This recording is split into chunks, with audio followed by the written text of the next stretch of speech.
Professora Figueiredo aqui na área com vocês, sejam todos muito bem-vindos ao canal. Gente, vamos falar hoje sobre óxidos. Então, dessa forma, a gente vai fechar a nossa série de aulas sobre funções inorgânicas. Chegou aqui agora, a gente tem aulas sobre teoria de ácidos e bases, aulas sobre ácidos, bases e sais. E na aula de hoje vamos falar sobre óxidos. Então, como o nome já está dando uma sugestão para você, óxidos de oxigênio onde esses compostos serão binários, bi de 2. E o oxigênio vai ser o elemento mais eletronegativo. Então, essa é a caracterização dos óxidos, compostos binários, onde o oxigênio é o elemento mais eletronegativo. A grande maioria dos óxidos terão NOx igual a -2. Todos Figueroa? Não, nem todos, tá? A gente tem algumas exceções, como sempre. Sendo assim, a gente vai lembrar que o flúor é o elemento mais eletronegativo da tabela periódica. Então, um composto binário formado entre flúor e oxigênio não vai recair sobre esse conceito que a gente acabou de falar, já que o flúor vai ser mais eletronegativo do que o oxigênio. Então, para esses compostos binários entre flúor e oxigênio, a gente chama de fluoretos. Vai ser a única exceção dessa conceituação aí sobre óxidos, tá? Eu deixei aqui para vocês uma série de exemplos sobre óxidos e você visualiza aí que todos esses exemplos a gente tem o oxigênio como o elemento mais eletronegativo, independente da ligação ser ele com um metal ou ele com um ametal. Beleza? Vamos embora. Então, de acordo com o tipo de ligação que acontece entre o oxigênio e o outro elemento, esses óxidos poderão ser classificados como moleculares, ou seja, são óxidos de ametais, já que o oxigênio é um ametal, então vai ser um ametal com um ametal, formando ligações covalentes. A gente também tem os óxidos iônicos. Então, a gente vai ter o oxigênio como elemento ametal ligado a outro metal. Então, ligação entre ametal e metal, a gente lembra que são ligações iônicas. Então, esses compostos serão chamados de óxidos iônicos. E a gente tem os indecisos, que são os óxidos intermediários. Então, esses óxidos intermediários são aqueles óxidos formados por elementos que estão ali na meiota, lá no bloco D da tabela periódica, tá? Então, de acordo com a ligação, os óxidos podem ser moleculares, iônicos ou intermediários. O mais importante para você, moleculares e iônicos. Molecular, oxigênio com ametal, iônico, oxigênio com metal. E isso aí, tenho certeza que você já sabe porque você passou pelas aulas de ligações químicas. Vamos embora. Então, a gente também tem a classificação dos óxidos de acordo com o seu comportamento. Então, vamos entender o que é essa parada aí. Então, os óxidos, eles podem ser classificados como óxidos básicos, ou seja, eles funcionarão como bases. Ou os óxidos ácidos, ou seja, eles funcionarão como ácidos. Mas de que forma, Figueroa? A gente vai visualizar essas caracterizações em reações químicas. Então, vamos por partes, sossegado, não precisa você se apavorar. Então, os óxidos base, eles vão reagir em reações de neutralização, ou seja, o óxido com um ácido para formar sal e água, ou vão reagir em meio aquoso, ou seja, o óxido mais água, para originar uma base. Eu só quero que você tenha em mente que os óxidos básicos, eles funcionam como base. Reagem com água, formando base. Reagem com ácido, reação de neutralização, formando sal e água. Fechou? Simples. Trouxe aqui para vocês umas reações para a gente visualizar essa parada de sucesso aí. Então, vamos lá. Eu tenho aqui um óxido básico e eu tenho aqui água.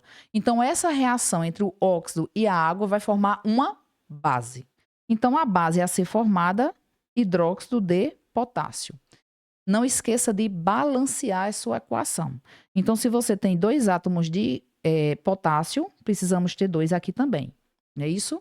Tenho 2 átomos de oxigênio, temos 2 átomos de oxigênio do outro lado, temos 2 átomos de hidrogênio, temos 2 átomos de hidrogênio. Então, sua equação está balanceada. Um óxido básico reagindo com um ácido. Já sei, vai formar sal e água, já que o comportamento dele se assemelha a uma base.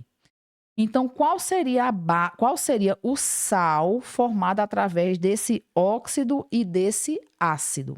Então, a gente vai ter cloreto de potássio mais água.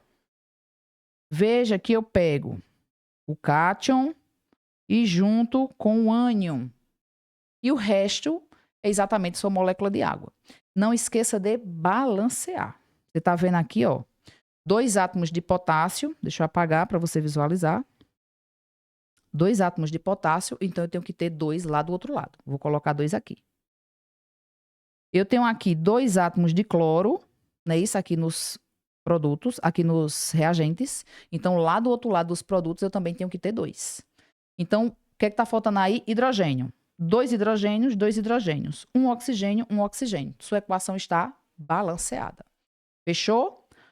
Óxidos ácidos. Então, é o mesmo entendimento que você já teve lá para os óxidos básicos. A diferença é que eles vão reagir com a água formando ácido, ou eles vão reagir com uma base, eles tendo o comportamento de ácido, para formar sal e água nas reações de neutralização. Fechou? Vamos ver como é que vai ficar essa reação aí. Então, este óxido com água vai formar o quê? Um ácido. É só você juntar tudo. É a dica que eu lhe dou. Junte tudo. Então, você juntando tudo, você vai ter H2SO4, ácido sulfúrico. Dê uma olhadinha se a sua equação está balanceada. 2 hidrogênios no lado dos produtos, 2 hidrogênios no lado dos reagentes. Um enxofre no lado dos reagentes, um enxofre no lado dos produtos. 4 oxigênios aqui do lado dos reagentes, 4 oxigênios lá do lado dos produtos. Equação balanceada. E esse óxido ácido reagindo com uma base vai formar sal e água. Sal formado Na2SO4 mais molécula de água. Fechou? Vamos só dar uma olhada se a equação está balanceada. Temos 2 átomos de sódio, lá no lado dos produtos, 2. Um enxofre, lá do lado dos produtos, um enxofre. 4 oxigênios, 4 não, 5 oxigênios, né? Já que esse 2 está multiplicando. 5 oxigênios, lá do lado dos produtos eu tenho 4 com mais um da água, 5.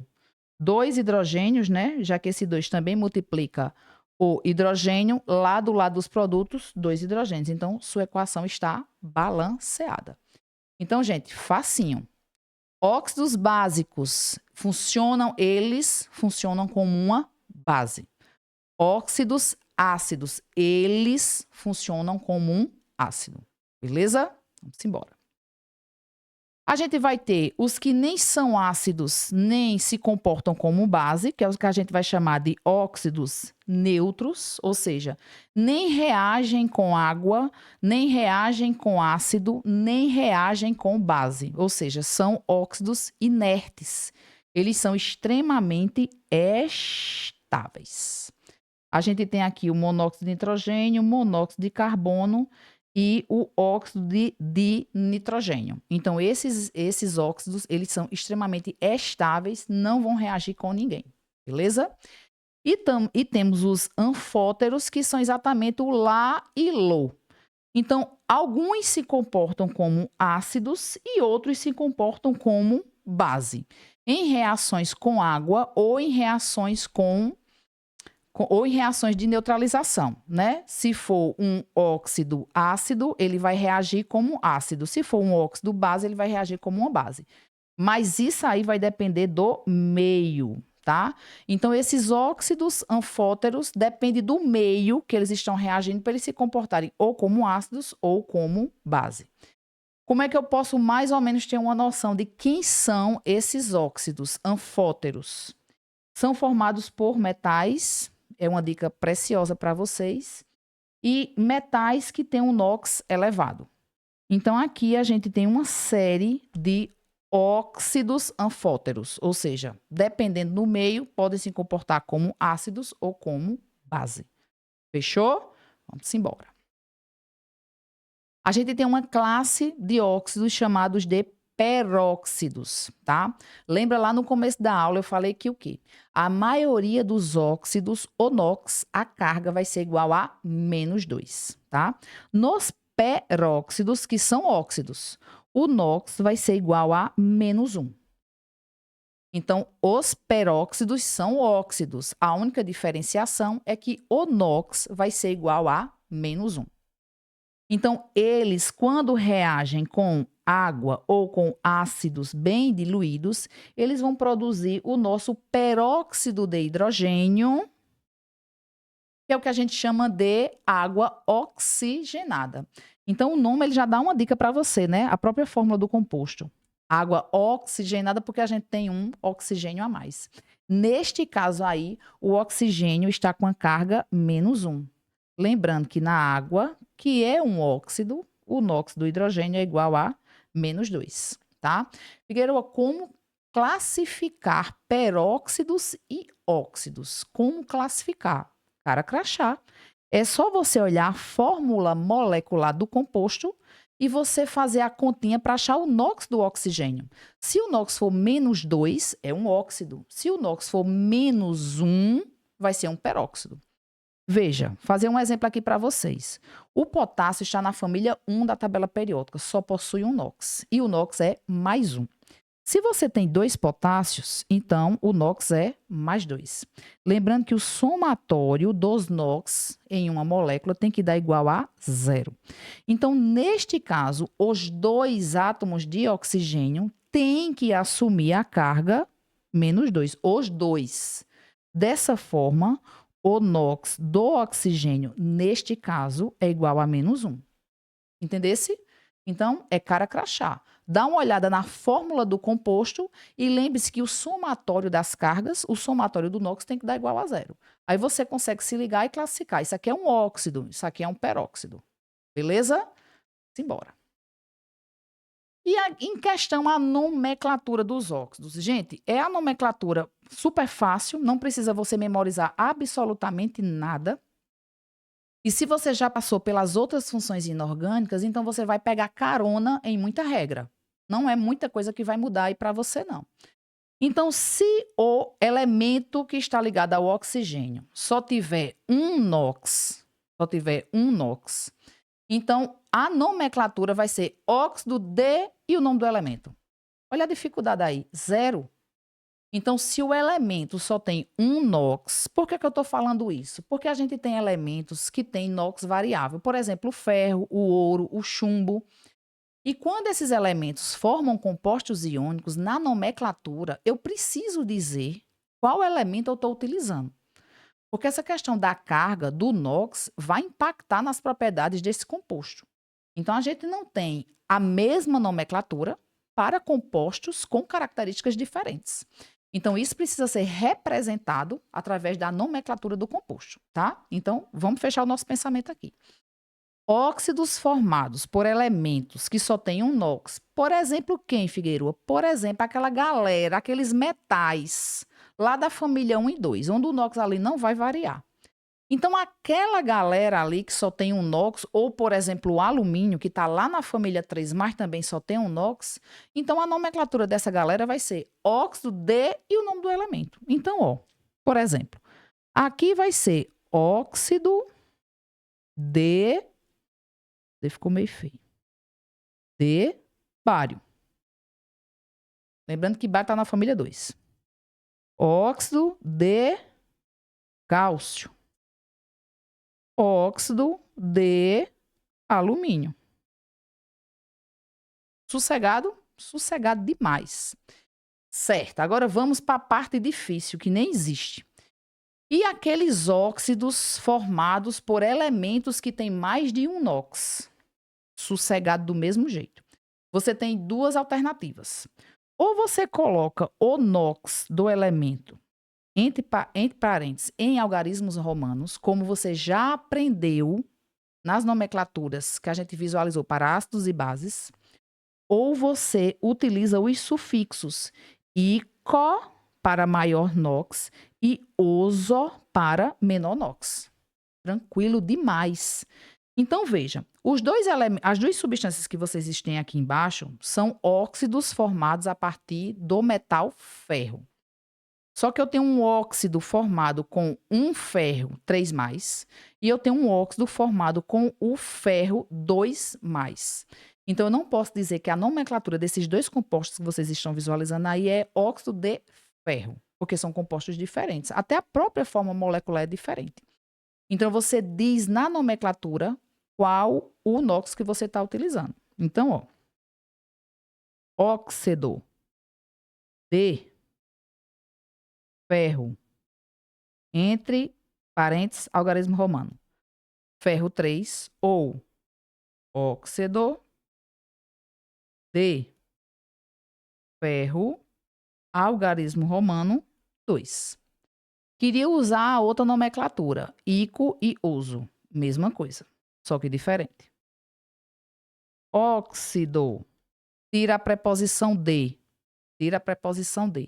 Aí você vai tirar a terminação e vai colocar o sufixo ico. Então, tira a terminação do O de ferro e coloca ico. Então, óxido férrico. Tira a terminação e bota ico. E no outro, que é o menor NOx, então seria óxido ferroso. Tirei a terminação e coloquei ico, tirei a terminação e coloquei uso, tá? Então, a gente tem duas nomenclaturas, pode ser utilizada qualquer uma das duas, para aqueles elementos que tenham mais de um NOx. Fechou? Vamos embora.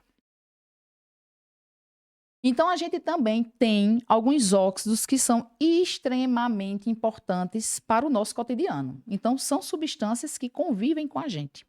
Então, a gente tem o óxido de cálcio, que é muito conhecido como cal viva ou cal virgem. Então, é extremamente utilizado para construções. Esse óxido, quando misturado com água, ele vai formar água de cal. E a gente sente o aquecimento dessa solução. Então, a gente tem dessa mistura. Então, a gente tem uma reação exotérmica. Então, cal viva ou cal virgem é o nome vulgar, né, para o óxido de cálcio, extremamente utilizado nas construções civis. A gente tem o nosso óxido de hidrogênio, né, que a gente não chama de óxido de hidrogênio, mas a água é um óxido. Então, constitui quase que 70% da crosta terrestre e é de fundamental importância para a sobrevivência de animais e vegetais. Então, o óxido de hidrogênio, também conhecido como água, é um óxido, tá?